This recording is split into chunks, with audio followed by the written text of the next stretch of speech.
And there came a day unlike any other, where Earth's mightiest heroes found themselves united against a common threat. Master Marksman, Hawkeye, Black Widow, Super Spy, the invincible armored Iron Man, Thor, Prince of Thunder, the Hulk, strongest hero there is, and Captain America, the first Avenger. On that day, they became the Avengers.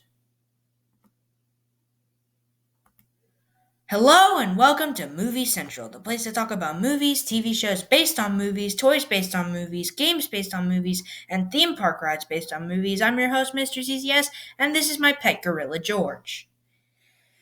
The year is 2012. Ryan Johnson came out with his sci-fi magnum opus Looper. The Dark Knight trilogy came to a close. Spider-Man swung back onto the big screen after 5 years. Middle-earth fans got another taste of their favorite world. Pixar fans were disappointed. Men in Black came back after a disappointing second part 10 years before. And Marvel fans were jumping around their houses. How so? Well, let's talk about it. The first 5 films of the MCU are everywhere, getting much more attention from moviegoers like myself. So much so that Disney XD created a special segment called Marvel Universe for new TV shows and specials. They were so popular, but they weren't getting attention for no reason. In fact, there was a huge reason. Alongside many movies, including a re-release of Star Wars Episode 1 in 3D, one big piece of cinematic history arrived on the big screen. It grossed $1.5 billion at the box office and marked the day that we all decided to devote our lives to Marvel. How was this film, though? It's time to find out. Today, we're going to be looking at Marvel's The Avengers, which, in my opinion, is not only my favorite MCU film, my favorite Marvel film, my favorite superhero film, but my favorite film of all time. I am dead serious right now. But before I get to that, let's talk about it. Marvel Studios presents, in association with Paramount Pictures, Marvel's The Avengers, the superhero team-up of a lifetime. Featuring iconic Marvel superheroes, Iron Man, played by Robert Downey Jr., The Incredible Hulk, played by Mark Ruffalo, Thor, played by Chris Hemsworth, Captain America, played by Chris Evans, Hawkeye, played by Jeremy Renner, and Black Widow, played by Scarlett Johansson. When an unexpected enemy, played by Tom Hiddleston, emerges that threatens global safety and security, Nick Fury, played by Samuel L. Jackson, director of the international peacekeeping agency known as SHIELD, finds himself in need of a team to pull the world back from the brink of disaster. Spanning the globe, a daring recruitment effort begins. All I can say is, wow, what an experience. From beginning to end, this film is exciting. I could go on all day talking about it, but I need to stretch this out into a review. Let's start with the characters, starting with the Agents of S.H.I.E.L.D. Phil Coulson. We first got introduced to Phil Coulson in Iron Man, and since then he's been one of the staples of the universe. In this film, he still pulls off some cool stuff, like helping recruit the team. Sadly, he gets killed off in an honorable send-off that makes this character's time in the MCU absolutely perfect. Yes, I know he was in the Agents of S.H.I.E.L.D. TV show, which takes place after this film, but I don't consider that canon to my MCU. Maria Hill. This character was introduced to me through the Avengers Earth's Mightiest Heroes, but even that version can't compare to Kobe Smulders' version. Not only is she memorable as hell, but she also is another cool female character that can stand alongside the ranks of Princess Leia and many others. Hell yeah. Nick Fury. Since Iron Man, Nick Fury has been a staple of the MCU.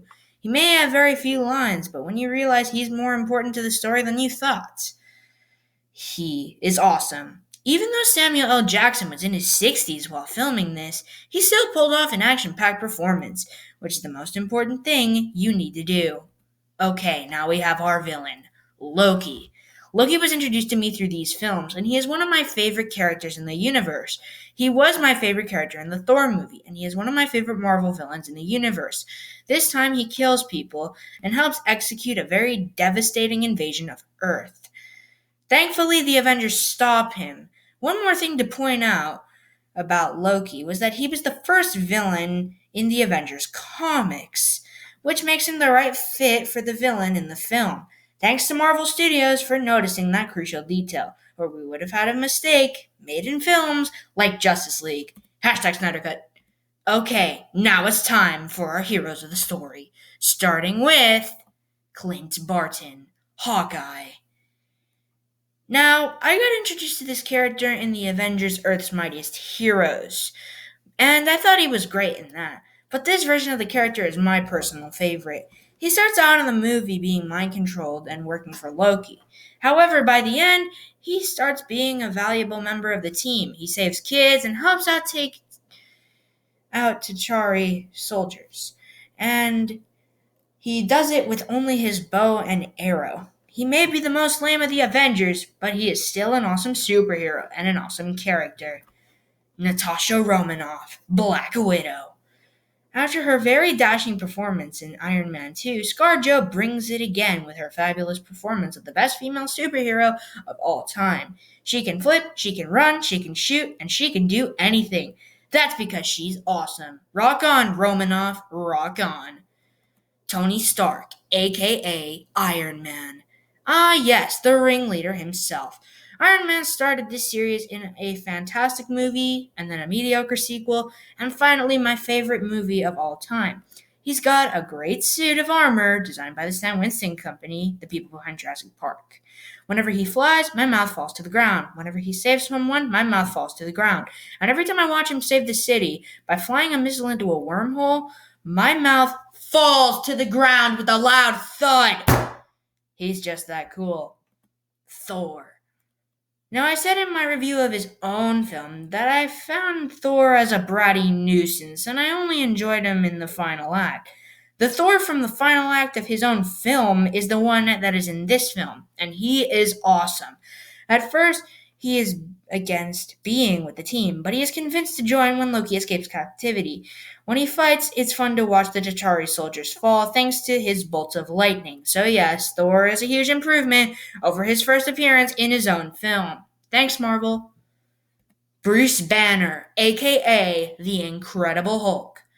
Edward Norton did a great job playing this character in the 2008 film. However, Marvel didn't call him back for this film. Instead, they got Mark Ruffalo. Now, I apologize to Edward Norton fans, but I think that Mark Ruffalo did a much better job than Norton did. Ruffalo seems more like a man who is fighting an internal battle between the man and the monster. He also delivers one of the best lines in the whole film, the "I'm always angry" line. And may I remind you, he also called Loki a puny god? Well, I just did, so get over it. Steve Rogers, aka Captain America. No one, absolutely no one, should ever defy this defender of freedom.